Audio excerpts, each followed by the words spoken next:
आप देख रहे हैं ताज 92 न्यूज और मैं हूं नाइला भट्टी। रुख करते हैं आज की हेडलाइंस का।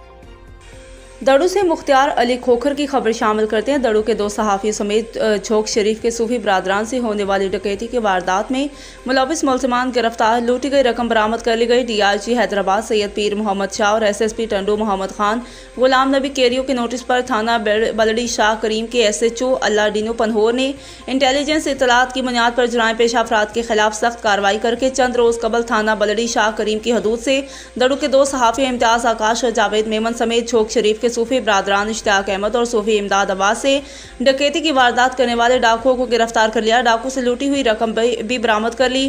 पुलिस ने गिरफ्तार मुलजमान से बरामद होने वाली रकम दड़ू के सहाफ़ी और झोंक शरीफ के सूफी बरादरान के हवाले कर दी। इस मौका पर प्रेस क्लब दड़ू के सदर एजाज अख्तर मेमन और जनरल सेक्रेटरी इमदाद मेमन, जावेद मेमन, इम्तियाज आकाश, सहाफ़ी शोएब बखेरो, सलीम जात और दीगर मौजूद थे।